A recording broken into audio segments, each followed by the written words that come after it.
If you if somebody can. Hey, what's up, Prince? Prince, you're on the stage. We can't hear you if you're away, bro. There you are. Hey, what's up, Prince? Yeah, I heard you asking if she had converted. I just wanted to say that I'm a recent convert into Christianity. I was actually born and raised Muslim. Wow. And the past 3-4 weeks, I've been Christian. It's the greatest thing I've ever done. God bless you, man. And thank you so much. It's been such a transformation. You know, I've been hopping into some of these lives and trying to tell these Muslims, and they're like, "Oh, you're an apostate, you're a kafir, you're a traitor." I'm like, dude, what the? You know, they don't want to listen. It's crazy. You were raised in a Muslim family? Yeah. And, you know, I learned how to read and write in Arabic. Like I was a Muslim, you know, I was a student of Islam. I learned all the prophetic stories, read the Quran, everything. I was very devout. And I was actually reading the seerah of the Prophet while I was still Muslim.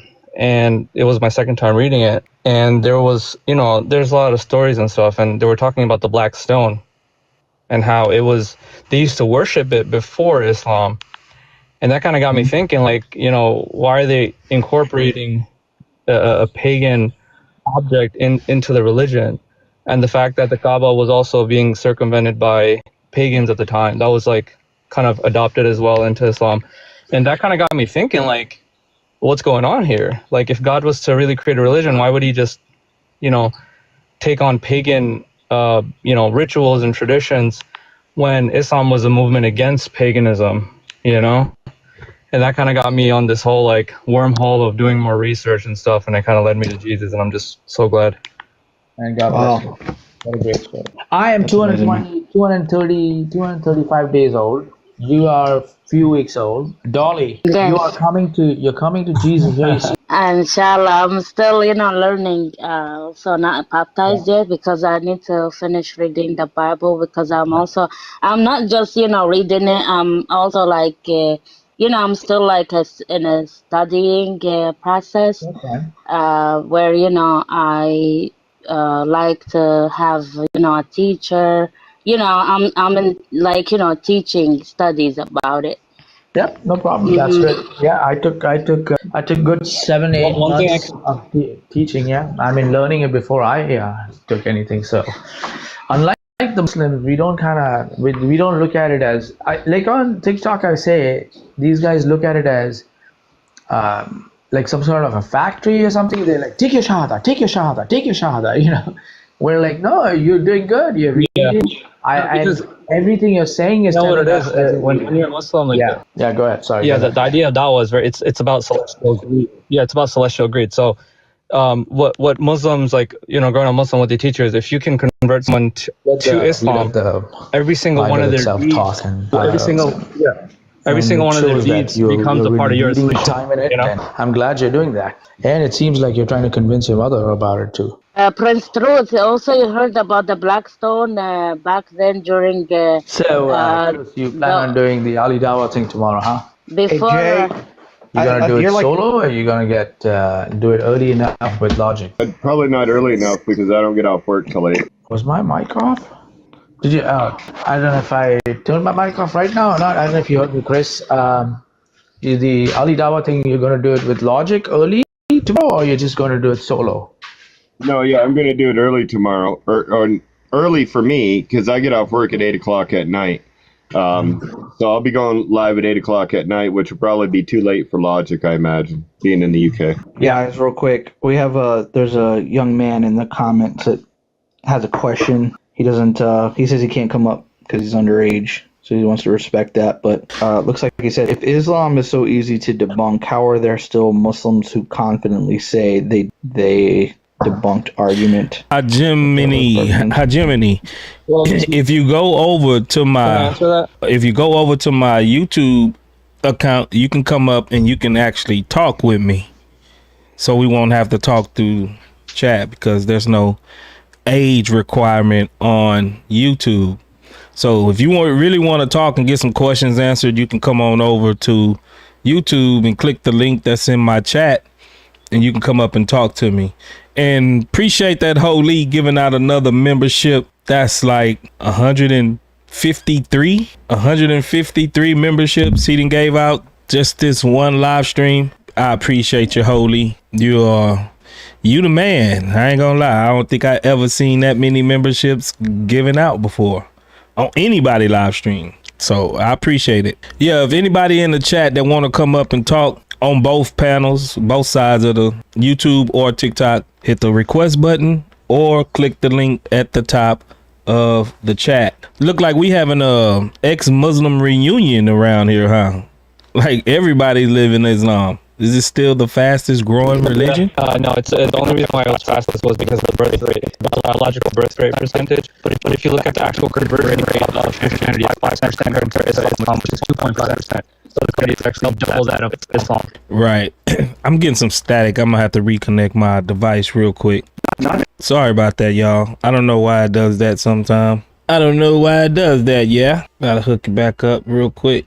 To stay agnostic or non-religious people are like they're seeking another religion, which is amazing. I'm proud of them. I'm proud of my Arabs at this point. Yep. Right Yeah, now, people are trying to realize. go ahead. Sorry. Yeah, Keem Olajuwon is And my also, favorite basketball Iraq, player ever. after Not just the made Rockets, it ever. permissible for He a was the man. 9-year-old girl to marry. Soldier. A lot of Iraqis also left Islam because of this law. They passed this law recently, which is very sad, because girls could lose their, could lose their lives like that, because they're not mature enough to make decisions for marriage, and they're still, children playing in the street, and they need food, they need shelter, they need to go to school, right?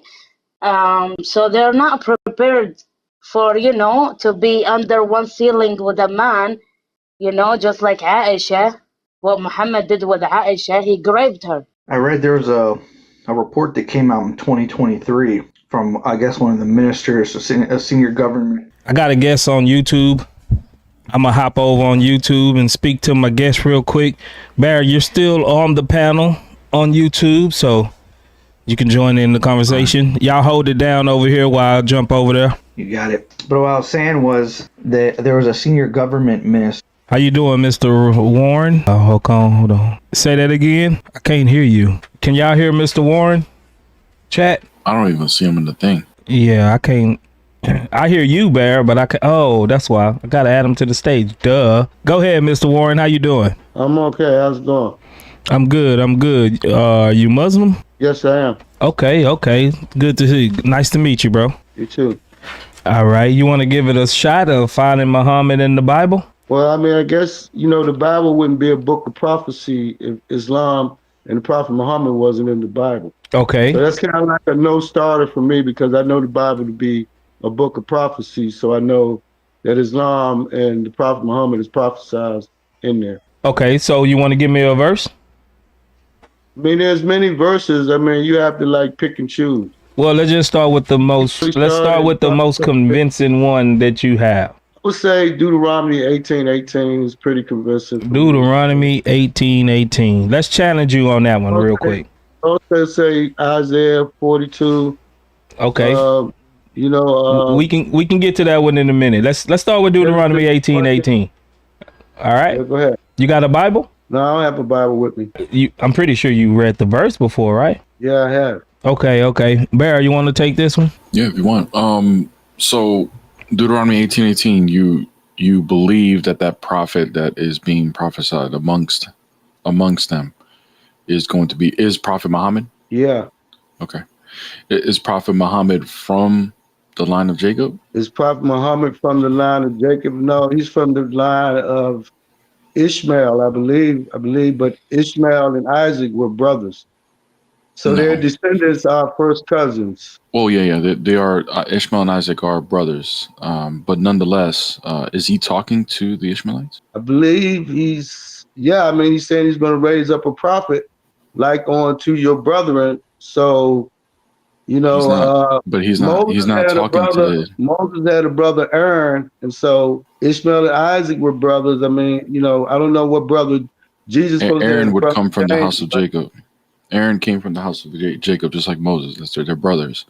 But was there anybody amongst them that was amongst the Ishmaelites? Anybody among them that was amongst? I'm not understanding what you're saying. So in Deuteronomy 18:18, you understand the context of who he's speaking to, right? I mean, for me, it is the prophet, talking about he's going to raise up a prophet like unto your brethren, and he's talking to the Ishmaelites and But the telling Ishmaelites are them not that there. That's what I'm getting at. So look, the context of the story is the Israelites, which are not the Ishmaelites, they come from Isaac and the line of Jacob, the house of Jacob. They were enslaved in Egypt. They get the Exodus and they leave. The first generation die, and then the second generation is the one that's going to inherit the promised land. And Moses in Deuteronomy is speaking to this second generation. So these are the children of the Israelites that came out of Egypt. So that's why I was asking, who is he speaking to? Because there are no Ishmaelites there that he's speaking to. I think he's speaking to people who believe in the God of Abraham. Yeah, but he says amongst you, there's going to be a prophet, and he's talking specifically to the Israelites. Okay, so I think, you have Jesus, prophesizing that a prophet would come that would come to whosoever believes. I mean, that's the new covenant. Whosoever believes. So we're switching we're going to another prophecy then? No, I'm just saying that's the new covenant, whosoever believes. And so when it's telling that we're going to it's telling another people that we're going to raise up a prophet like amongst you, like your brethren. So that's like someone that's amongst them that they can't, deny, this message of the God from Abraham. And so yeah, but the problem is, Robert, before we bounce around to another prophecy, I mean, we could talk about that prophecy too if you want. But the thing is, he, in the context of, you said Deuteronomy 18:18 in the beginning, you said that's pretty convincing to you. But he's only talking to the Israelites. He's not talking to Ishmaelites. Therefore, the Ishmaelites are not in this conversation, but Muhammad doesn't come from the Israelites. He claims to come from the line of Ishmael, which we don't really even have evidence for. But even if I were to grant it to you, the Ishmaelites are not being addressed here. I don't know. Like I said, I mean, you have to, if you look at the Bible, for me, the Bible is a book of prophecy. And I would say that it definitely prophesizes Islam. And, so, I mean, you have billions of people who believe in the God of Abraham. I don't see how that's not going to be in prophecy. So it don't make sense. I mean, it don't make common sense. Yeah. Let me suggest something to you, because if we go to John 1, verse 24, this is what the people was coming and asking John the Baptist. They asked him, and they had been sent from the Pharisees. So the Pharisees sent people over to ask John the Baptist these questions. And they asked him and said to him, why then are you baptizing if you are not the Christ, nor Elijah, nor the prophet? So they came and asked him, are you the Christ, meaning the Messiah? Are you Elijah? Or are you the prophet? So if these Israelites, right, they knew about this prophecy because their forefathers was given it, why on earth are they going to another Israelite to ask him, is he the prophet? Is he the Messiah? If they was about their brethren, the Ishmaelites, they wouldn't even ask other Israelites, are you the Messiah? Are you the prophet? No, they will be going and trying to find Ishmaelites and ask them, is one of them the prophet? Why are they asking other Israelites if he the prophet, if they are supposed to be expecting one of their distant cousins from the Ishmaelite tribe? You're on mute, brother. So I mean, I don't really know, how to kind of answer that question, because the Lord, I don't think the Lord would punish a people without first sending them a messenger, because I believe that the Lord is just to all people, regardless of your religion or belief system. The Lord is just to all people. So, yeah. I understand. Now let me show you what let me show you what John the Baptist say. Let me show you what John the Baptist say. Pardon my dog. Sorry about that. My dogs want to have a barking match.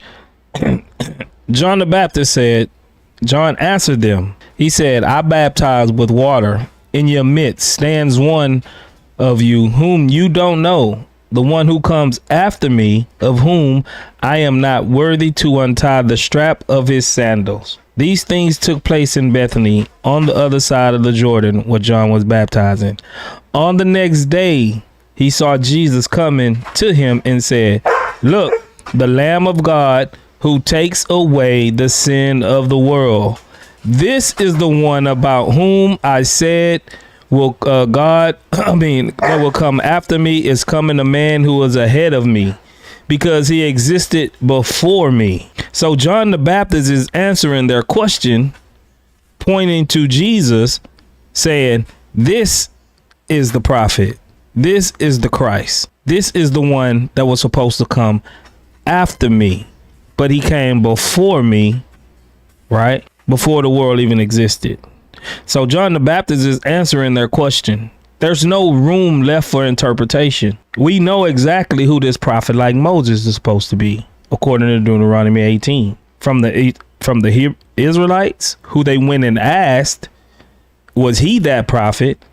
And also from the prophet himself, John the Baptist, pointing to Jesus. This is that prophet. There's no room for Muhammad. Our Bible answers it. You're on mute, brother. So, like I said, you you have to just kind of try to realize that look at the prophecy of. Did he disconnect himself? Yeah, probably. That's crazy. Maybe he did it on accident, but it looked like he was fiddling, like he pushed the eject button. And he was acting like he got disconnected. Oh man, I hope you ain't just pushed the eject button on us like that, Unc. I hope he ain't pushed the eject button. I think he disconnected himself, man. He ain't have no answers. Yeah, he wasn't ready, man. He wasn't ready. But that's cool. And if you still listening, brother, there is no room for Islam in the Bible. There is no room for Muhammad. Come to the truth. Come to the very scriptures that you try to validate your religion with, and you will see there's no room for Islam. There's no room for Islam, bro. Oh, man. That was crazy. He was like, I'm a waffle for like 10 seconds and what? I'm out. I don't think we look young. I guess I look young to him. He probably think he can pull that whole Dawa script. Not over here, Papa. No, I'm gonna show these young folk what the truth is. I'm gonna show them what the truth. I'm gonna show them the truth. That's crazy.